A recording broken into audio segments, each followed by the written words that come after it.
Bad Influence, Breaking Bad Influence, and Breaking Bad Influence. It's Christmas 1992, and this is Yesterzine. Well, I promised you. When we finished Games Master issue 139 last month, I said next month would be a magazine that didn't last as long. And we deliver. Bad Influence, the magazine based on ITV's top video entertainment show, a scandalous slur against the classic movies, games and videos. And we may only be able to litigate that battle if I find any of the issues of the short-lived spin-off magazine for that show. And it'll have to be short-lived. We were barely halfway through Games Master's run when we looked at issue 139, but Bad Influence magazine didn't even get an issue 9. Or an issue 3. At just 2 issues, it's certainly the shortest lived tome we've looked at so far, and unless someone knows a video game magazine with a single issue looks set to remain so. For this month, we've started at the beginning with the premiere issue, released in the middle of the first of the show's 4 series. And it's a biggie. There's a rounding error short of 200 pages in this thing, including plenty about the TV show, and a bunch of stuff we're going to need to look at, including, somehow, a cover-mounted tape on a magazine that covers exactly 0 cassette-equipped machines. We're doing this for another reason though. After just over 4 years of its own journey, your friend and mine Rose-Tinted Spectrum finally finishes his retrospective on the series. Breaking Bad Influence's final episode should be up around now. A journey that's led to him communicating with the kid reviewers, discovering Violet Berlin is a goddamn gem of a human, and sending him just a little bit mad. I don't even know if that finale is public yet. When asked for a release date, Rosie claimed to be unknowable like the wind and disappeared in a cold blustery cloud. If it's available, go watch it. If it's not, I'm sure he wouldn't mind you asking him when it will be every 2 seconds. Even when he's on the toilet. Especially when he's on the toilet. Hey, Rosie, when's Breaking Bad Influence up? Go away! But we've still got an episode to do either way. I'm sure you'll hear from Rosie again in the next 30 minutes, but we've got the contents of a magazine to deal with. We've even got a game, one that got an iffy reception from almost everyone, but is a favourite of the cuddly love bug that is Super Jimtendo. In utter catnip for this show, Super Gamer awarded it 73%, the mark of the beast. We'll find out if it's a dream or a nightmare soon. But first, for anyone under 35 or not British, what was Bad Influence? Games Master is the daddy of UK video game TV shows, to the extent I didn't feel the need to do a section like this when we grabbed an issue of its magazine last month. And while part of that is the quarter-century long run for that periodical, it is the one almost everyone has heard of. They wouldn't thank me for terming it thus, but it had a spin-off. Games World on Sky 1 was broadcast nightly, featuring competitions running over the whole week, and a surprising number of celebrities, including Diane Jet Udell and David Walliams, who between them are exactly one excellent human, and one person Games Master presenter Dominic Diamond publicly called a complete arsehole. We looked at Games World's magazine a couple of years back, edited by Games Master refugee Dave Perry, and causing minor fuss when Sky refused to air an episode of World that was basically a 25-minute promotion for a magazine they didn't publish. Patrick Titley at Yorkshire Television saw an opportunity for a show aimed a little younger, pitching a video game show called Deep Techies. It passed through Megabyte and Overload before being eventually named Bad Influence after the prevailing media view of video games at the time. This would stand forever as the single cleverest thing the series ever did.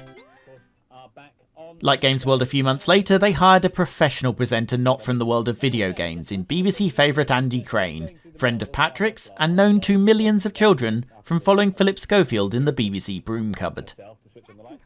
Violet, though, was new. According to the magazine, she'd written in looking for a researcher job and ended up outshining all the actual candidates for the hosting role. As Patrick says, they're so professional, we don't need a lot of retakes. Christmas cards this year, though, instead of sending, mind yourself, Bob, sending the standard boring ones. Or, you know, you need them, but you just don't bother shooting them. The difference between the two presenters is starkly demonstrated by their interviews in this very issue. Violet gushes about Castlevania and claims to own just about everything, naming the NES, Mega Drive, SNES and PC as part of her collection. Andy takes 2 paragraphs to name Sonic as being a video game that exists and he has seen, but apparently not bothered to play its biggest competitor. He owns a Mega Drive and a Game Gear, but admits to using the Mega Drive now and then, and that the Game Gear was lent to him by Sega ahead of its UK launch. This last fact had to be explained to him in a game store when he went to buy another game for a machine that was in fact not on sale. In better news though, he describes radio as his first love. 30 years later, he's a regular on Greatest Hits Radio, where the puns have not improved. Puns around Formula One. The entire back catalogue of Girls Aloud. The undertones get teenage slicks right through the night. Money for Nothing, Tyre Straits, of course. Replace my tyre. One of my favourite songs of all time. My blood runs cold. My memory has just been sold. My angel is a centerfold. Greatest Hits Radio. 2 more presenters were around at the start. Andy Weir, aka Namrude, which doesn't make any more sense when you know it's doorman backwards. Rude lived in a shed and dispensed cheats of various types. His catchphrase of calling the viewer fertilers and sticking cheats to the side of his face were his main distinguishing features. And by distinguishing features, I mean exactly what Rosie makes fun of him for doing. It's time for Nam's first section. So far he's been offensive to other cultures and other races. Who else can he possibly upset? Hello depressing footers. I'm really depressed and I've written a blues song. Depressed people, of course. Those guys have been on their high horse for far too long. The last presenter was the American correspondent Z Wright, but he lucked into the role. Yorkshire contacted Sesame Street producers Children's Television Workshop looking for an American child with a presenting personality, game knowledge, and ideally an easily mockable name. CTW suggested Stephanie Wu from their show 321 Contact and sent a tape over. ITV preferred her co-host. Luckily, Stephanie and Z's tenure on that show had been so successful, it was cancelled after their 1 season on it, so he was free to help them out. I could tell you what bad influence had Z do on the show, but what you've actually been doing for the last 30 seconds is wondering where the bloody hell that name came from. It's really very simple. His mother didn't want any more kids, and named him to make sure of this. Showing the exact kind of intelligence that caused her to go for that reasoning in the first place, it will not surprise you to learn at all that Z has a younger brother, who is presumably called Z version 4 Final V2. BI's other USP was the reviews. Whereas Games Master used professionals, mostly magazine writers, Bad Influence had a lineup of adolescents who became almost as well known as the presenters, even if inconsistent crediting meant they ended up with nicknames like Ghost Girl. Bad Influence's reviews constructed an out of 10 mark by asking both the girls and the boys to give different marks, which was either to bring women into gaming when things were somehow even worse than they are now, or an attempt to create controversy by hoping the girls would give Barbie's Lovely Horse 5 of its 6 stars. In reality, it was a non-event. It turns out women just like games, who knew? And virtually every single review in BI's whole history involved at most a 1-point discrepancy in the scores. Bad Influence had a slightly wider remit than games. Z especially was all over the place, to theme parks and film studios, somehow retaining the job despite his mother's charming habit of telling police officers the film crew were trying to kidnap him. Back in the studio, they would frequently use a PC to awkwardly show off creative and serious software, usually Andy bumbling through some early CD-ROM clunky nightmare of a thing. But other highlights included Violet's adventures in fashion design, and a brave attempt at an investigative report into the cost of batteries. Maybe Bad Influence was a victim of its own ambitions in this regard. I mock, but I've always appreciated it tried to do more, tried to be an advocate for everything electronic, and attempted to inform. It did, though, result in a lot of segments that just plain didn't work, and the show never really took off. It was cancelled after a retool for the final season got rid of Nam and Z, sent Violet out into the field, and brought in new studio presenter Sonia Saul, whose game knowledge suggested she thought Mega Drive described her commute. I wasn't actually going to play a game this episode. It's not exactly hurting for runtime after all, but I had to take at least a quick look at this. You see, when I want to know about anything SNES, I call in Super Jimtendo, a man whose knowledge of the machine is as broad as his release schedule is intermittent. But one of those intermittent releases was about his childhood love for a Simpsons game I hadn't played, Barts Nightmare. This is interesting because I'd always lumped this in with a big run of Simpsons shiteware in the 90s. When Bart vs the Space Mutants and Krusty's Funhouse are high points, then you know you're not on a good run. Barts Nightmare averages a 60% in period reviews, and barely more than that with Moby Games users. Jimothy might have an ally here though. Bad Influence magazine have gone large with a 93% review. There's a couple of caveats to that though, as we'll see in the next part of the show, but for now note that a publisher with 2 Nintendo magazines has a bloke from ST Action review this SNES game. Also, that the reviewer praises the game's playability. Inconsistent proofreading aside, our premise is curiously un-Simpsons. Bart is staying up late finishing his homework, and to be fair, he is the 3rd most likely Simpsons child to do that. He falls asleep at his desk and dreams that all his homework pages are blown out of the window. There's only one thing to do. Set off after them. You emerge on Evergreen Terrace, or as the game calls it, Windy World. And if you haven't read the manual, none of this will make sense. This is not the first level of the game as such, it's history's least interesting open world. The only object is to stay alive and avoid the hazards long enough for one of your homework pages to appear, at which point you have to jump on it to start a minigame, of which there are 5. Controls here are awkward. Most of the enemies require you to jump over them, but I tried 3 controllers, and with each it was difficult to jump sideways from a standing start. Most of the energy I will ever lose in this game comes from failing to jump over enemies in this world, in the manner I was absolutely trying to. And that's bad, because the only actual way to get a game over is to lose all your energy in this street. More on that in a minute, because I have at least played some of the games. The Temple of Maggie was the most confusing. As Idaho Simpson, you have to work your way safely through this world to find the hidden page. But I totally didn't get this and ended up backtracking, which ultimately leads to you running out of floor. The Bartman game is a side-scrolling shooter where your weapon is your catapult. It's awkward because this is not the most efficient armament in the world. You can also only fire right, which is a problem when a lot of the enemies come from directly under you or fly about like idiots when they're the bosses. Those bosses are strange choices. You get Sherry and Terry in a hot air balloon, and they can only be damaged by hitting them and not the balloon. Then the balloon explodes. I also ran into Barney, riding what I think is the character from one of his hallucinations in the show, although the experts at Bad Influence magazine think he's the school bully instead. And then you get what I assume is supposed to be Waylon Smithers, but they've screwed up his colour palette almost as much as when a well-meaning animator thought the yellow skin was a mistake and made him dark-skinned in his first TV appearance. The minigame I've encountered most is Bad Influence's favourite, the Itchy and Scratchy section. This, similar to the Bartman section, feels like a real game but awkward, and half-finished. The basic idea is to defeat the enemies enough times to be allowed to continue, reminding you of the likes of Golden Axe or Streets of Rage. The problem is the one way to get an attack is to find the weapons hidden in the level, and a single hit will take them back off you. It's then really hard to get back to said weapon without any means of defending yourself, so one mistake is frequently a death sentence. I mitigate this a little in the initial section because I can camp out in the weapon zone and still hit Itchy and or Scratchy, and if they hit me, I'm already on the weapon. But the vacuum cleaners prove my undoing.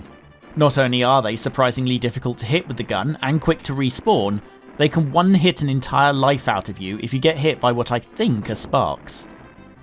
All of which sends you back to Windy Street to try again, which as mentioned is the only place you can get a game over. If you lose all your Zeds, then Bart wakes up and you're graded on the homework. The thing is, Bart was asleep. He never actually lost any of that homework. So why does anything you do in the dream affect it? If anything, waking up quick is good. He can finish it off. Confusing reality aside, your grade is based on your score and the number of pages you collected from inside those minigames, some of which containing 2. Super Jim's linked video will show you all this. He can finish the game with a B+, whereas I've yet to find a single page or get anything other than an F. My version is at least consistent with the show. I do see what Jim is seeing here. If this was the game you were playing for the next 3 months, if you had the tolerance for its dodgy controls, and if you hadn't played the endless better examples of every genre it attempts, then I can see you having fond memories of your time with this back in the day. It's not a waste, it's just awkward, and there's a lot to find out and love here. Less clear as why you should play it now if you've not played it before, or why Bad Influence thought it was worth this kind of score. The review is largely content free, and the screenshots suggest they barely got any further than I did with my afternoon with it. The box art suggests it's good because it doesn't fit into any established genre, and that it's genuinely funny. I'm not seeing that either. It's not that I don't find it funny, it's that I don't think I saw it attempt to joke at any point. The entire conclusion of the review is that playability has never been so good, and that the cart has many hours of playable fun. Enough fun that no one could be bothered to go in search of a thesaurus, certainly. In more wordy conclusions, you'll hear Jim concede this one might be nostalgia, and he admits to feeling exactly that about the very similar sequel Virtual Bart. So maybe we let the man have his fun and move on. So about the magazine then. Perhaps predictably, the rights ended up with a different publisher to the other two.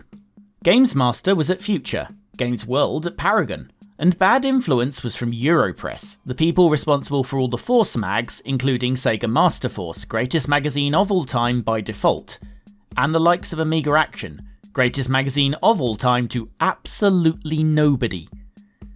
We know this because they bust in the staff of those to help out, to the extent assistant editor Frank O'Connor was better known as the actual editor of SNES Tome Super Action. For some reason, they also bust in people from 2ST mags despite not covering the machine. While the magazine cover makes it seem entirely a magazine about the TV show, it does actually cover some games too.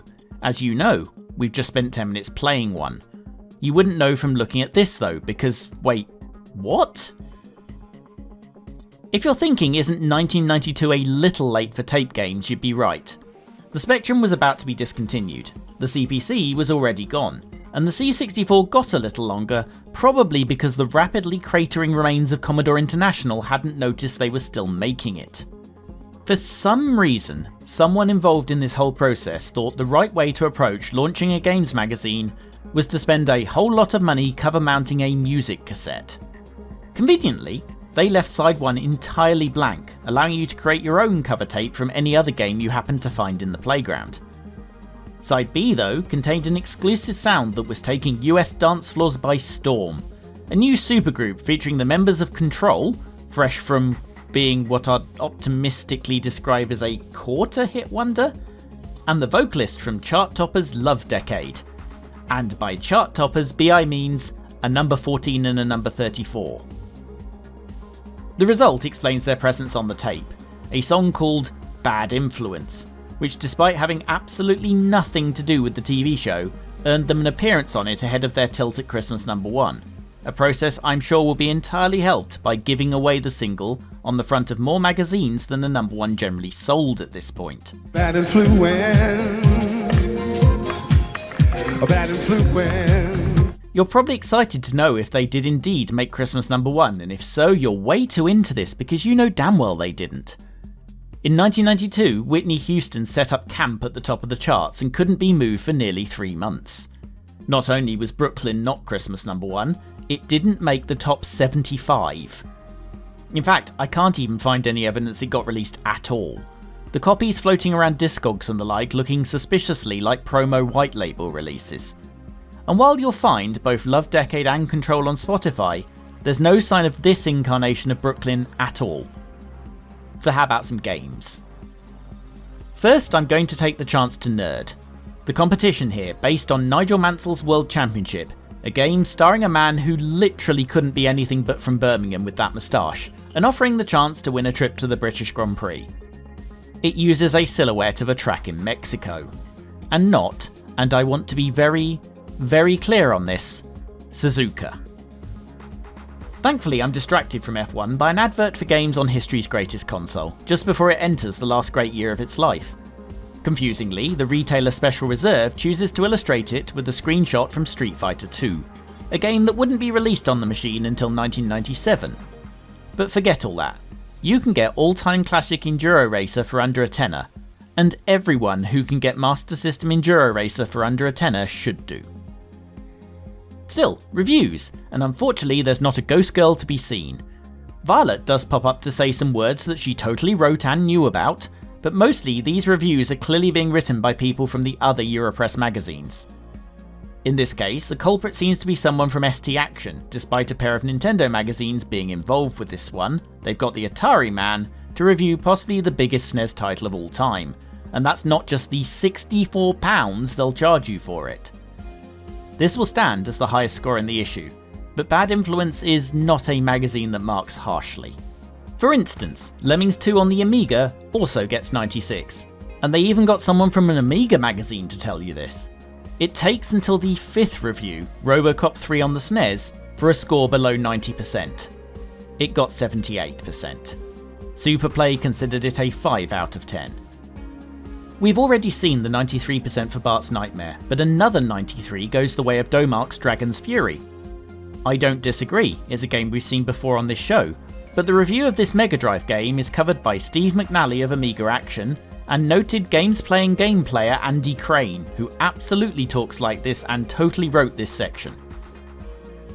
With 90% plus scores being 6 for 7 so far, the excellent Mega Drive port of the second Lotus could possibly find itself hard done by getting only 89. Although to be fair, this is EA asking £40 for a game whose sequel now cost half that on Amiga. The too long didn't watch here is that of the 26 games reviewed in this surprisingly gigantic magazine, over half get at least 90%. That 78 for Robocop 3 stands as the second lowest mark they will give. Their average is just under 88%.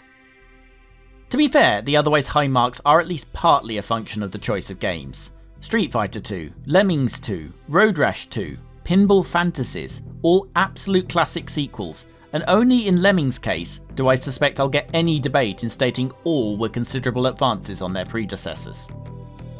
And we can add Super Mario Kart, Micro Machines, and a very decent port of the original Lemmings to the list. The lowest score we'll see is a 64 for looks over gameplay shooter Xenon 2's port to the gameplay over looks handheld the Game Boy. Axlay gets 93%, a SNES shooter by the people who shortly afterwards would leave Konami to found Treasure, the company that gave us Gunstar Heroes, but also many other excellent shooters. Europress's foremost SNES expert, Paul McNally of, hang on I'll check my notes, ST Action, says this is the one game you should buy this month. A brave statement in a month that, let me remind you, includes possibly the single most famous game ever released on the system. Street Fighter 2 went on to sell, I'm confident in saying, 15 billion copies on SNES alone. Axlay had its sequel cancelled because it cratered. Although to be fair, given the choice of the two, I'm with Paul on this one. There was always going to be one clanger though, and it's one no one from any of the established magazines wanted to put their name to. Steve White though should be trustworthy. He's editor of this magazine for a start, but he's also not a newbie. He was on the team that launched Amiga Action.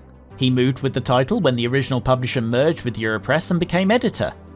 I will call his judgment slightly into question though, because he appears to have left that gig to edit this glorious mess. Early Amiga Action wasn't quite the insane marker it became either. Their first issue didn't give any 90% marks, despite the temptation of Rainbow Islands, a game which 2 years later Amiga POW would call the greatest of all time, a Populous expansion that multiple other magazines gave 90, and yet Xenon 2, it's stalking me apparently. I mention this because among the games in that issue, they gave Indiana Jones and the Last Crusade, a regular whipping boy in these parts, 72%, officially the most sarcastic mark of all time. Some bloke called Steve White was on hand to say it wasn't loyal to the film, that the levels were samey and tedious, and that you should see it before you buy it. Which is why I'm genuinely surprised to see some bloke called Steve White pop up to give the Mega Drive version of the same game 90% and repeat exactly none of that criticism, all of which should apply, but instead say it'll keep you interested for ages. Indiana Jones is not a meaningfully better game on Mega Drive. It's got music, yes, it's a bit prettier, yes, but fundamentally it's the same game with the same problems. Not least of which is you have a whip with ammo. And quite aside from all that, it's 3 years old on most of the other formats now, and the Mega Drive release costs twice what the Amiga one launched for, and over 4 times what it costs by this point. So we move on. We're only halfway through the magazine, but the reviews are over. The majority of this magazine, like the majority of the TV series, is devoted to features, and they won't all be straight games based. For instance, the first one after the reviews is a profile of W Industries and Virtuality. Virtuality was the lead of a series of early 90s attempts to do VR. I constantly say now that VR in the home is at the SNES stage of advancement at best. VR requires multiple times the power of the same looking game in flat mode. VR headsets still need to weigh a certain amount, and nailing the comfort isn't there yet. Worse, one of the best ways of preventing discomfort is to keep the frame rate above 90 at all times, and even flat games can't do that while looking as good as they do. All of which is to say, imagine how difficult it is to do VR when what you have is the power of an actual SNES. It's a mad time period that deserves much more than this passing glance, with attempts at proper VR from Sega, Atari and Nintendo all failing for very varied reasons around this time, 2 of which had involved W. The company themselves disappeared in 1997, having delivered around 1,000 machines to arcades around the world, but leave a lasting legacy. Speaking of predicting the future, that's exactly what Bad Influence tried to do next, and it's hard to disagree with their first line. Before you know it, the arcade centre may soon be a thing of the past.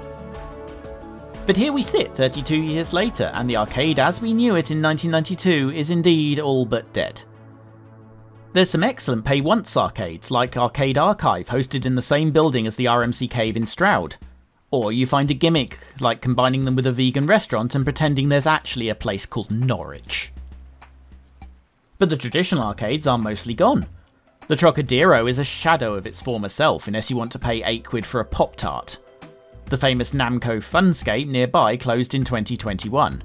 Although locations do still exist elsewhere, in places like Braintree, Metro Centre. Oh, nice try, Namco, you're fooling no one. Even so, you go to their website and their highlights reel has exactly 1 shot of a video game, but multiple of climbing walls, people who are terrible at bowling, teaching kids to gamble, and that most nerdly of pursuits, sitting in a bar watching football. This, surprisingly, isn't the magazine's point. The opposite, in fact. They think the arcade is going to get bigger and more elaborate, starting with a giant facility called Sega Metropolis taking up the entire basement of the Hamleys Toy Store in London, really not far from the location which would briefly and simultaneously be the Sonic Arcade at the Trocadero. Old London Arcades covers it in a pair of articles. One written in 2000, which has a lot of great pictures showing the original configuration of the place, where, as Sega's UK test centre, it got all the good stuff first. Except for flooring, apparently. Although we're entering that arcade era where machines could cost £1 a go, and bear in mind there's been 250% inflation since 1992. The site laments the closure of the original configuration in March 2000, leaving only 3 Sega-branded arcades in London.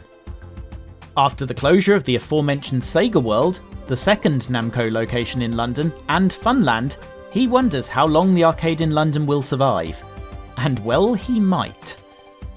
There was a stay of execution though. The closure of Metropolis was to facilitate the opening of Sega Park, a much smaller facility sharing with areas for tabletop and computer games.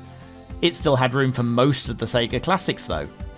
Still, by the end of 2005, this too was gone. The advertised, much bigger location in Bournemouth was built and lasted until it was sold off around the time of the Hamleys renovation.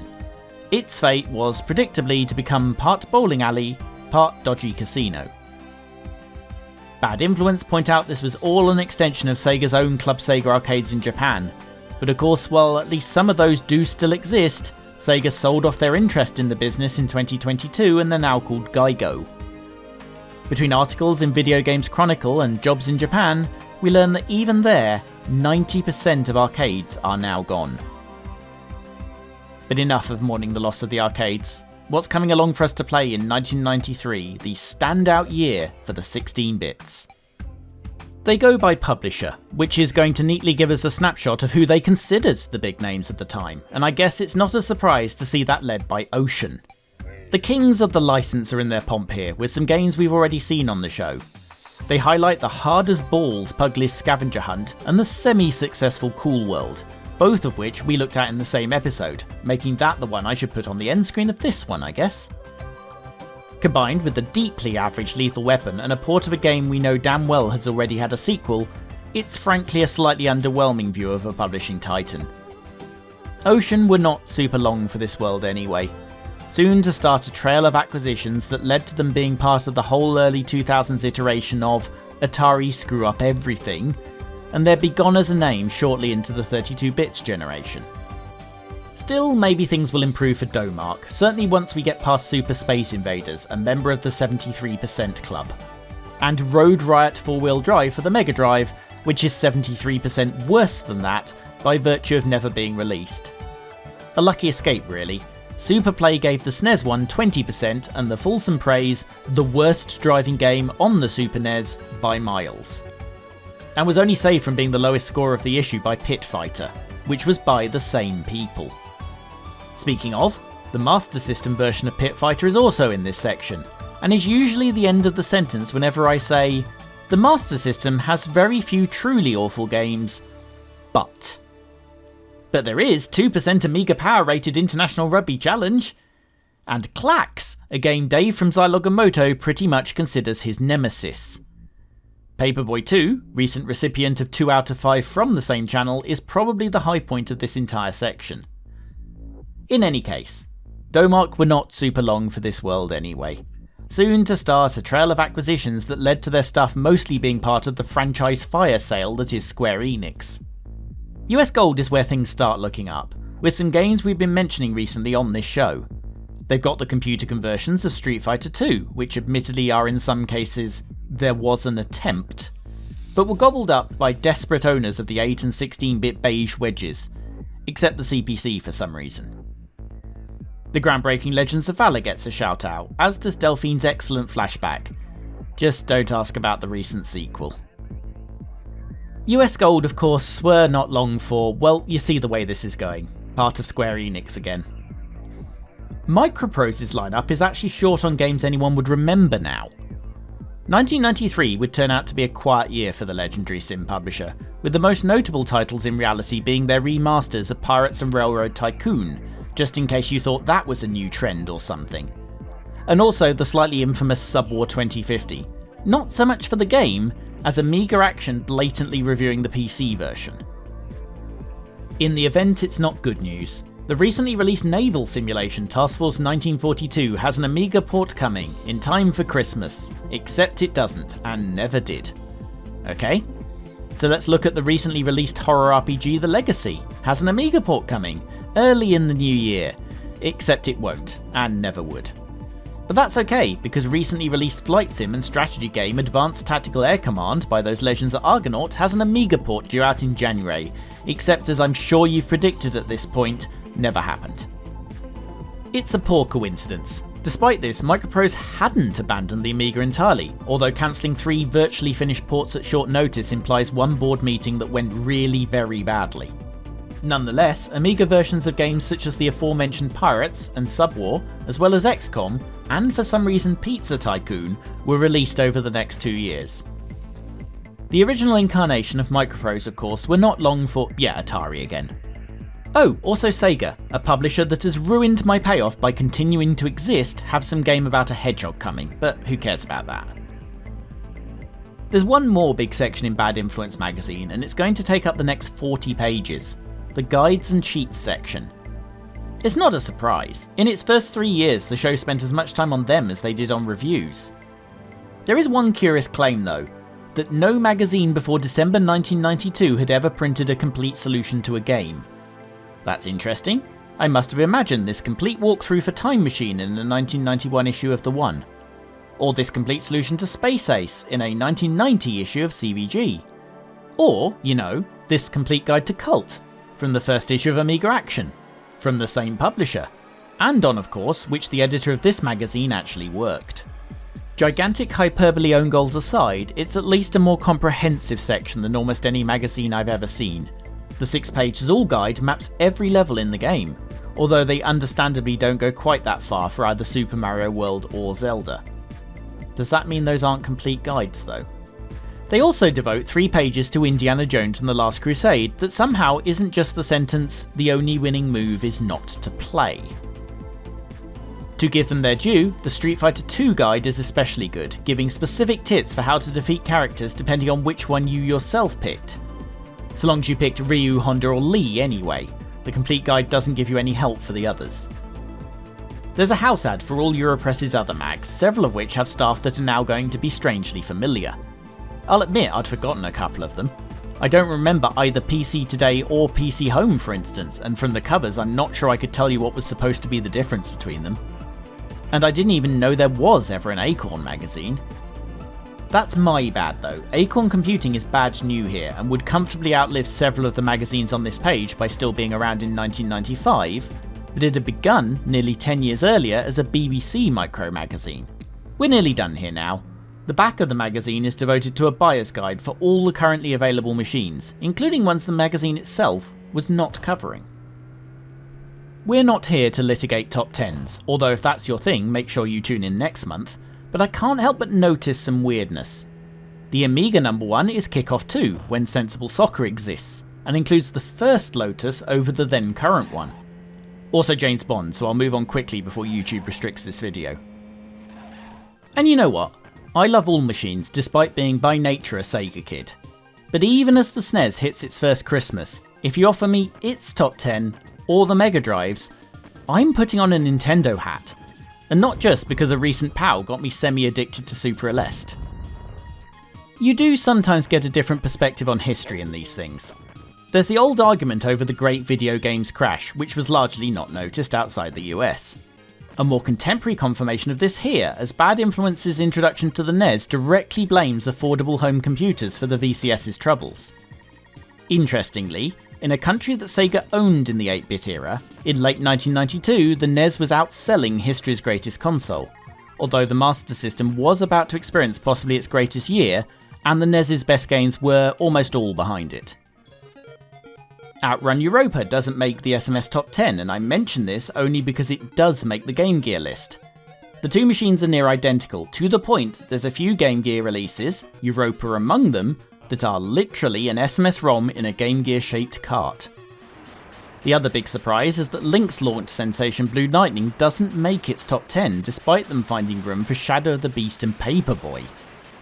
They call the Lynx a generation ahead of anything else, and they're probably right.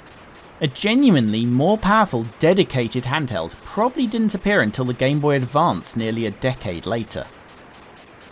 We end with that most exciting thing for games playing children of all ages. A language lesson. The attempt to differentiate computer and console is at least interesting. A computer will apparently invariably include the basic programming language, even though by this point neither of the computers they cover did, the embattled ST having missed out entirely. A hard drive is an add-on for a computer, and all computer software comes on floppy disks. By the end of the article though, CD-ROMs exist and now only most computers come with BASIC. How long did they spend writing this page? On the back page, it is of course Breaking Bad influence and its look at every single episode of the greatest video game show of the mid-90s that didn't involve Jane Hewland. Rosie's put 4 years into this and they're all linked in the description, so if you're wondering what Z did on his summer vacation, just how many free trips to Tokyo Violet bagged, or whether the Namrude section ever improved, there's only multiple ways to find out and that's certainly one of them. It's the greatest chronicle of bad influences since your mum's CPS report. Next month is an anniversary for us. The episode Our Longevity matches one of the all-time great magazines and a very special month. What could we be planning? You'll need to subscribe to find out. Or check the channel anywhere from the end of May to Doomsday. Or be reminded by someone. Or have it come up in your home feed. Or see a link to... Look, last Friday of May we're doing something. Bye!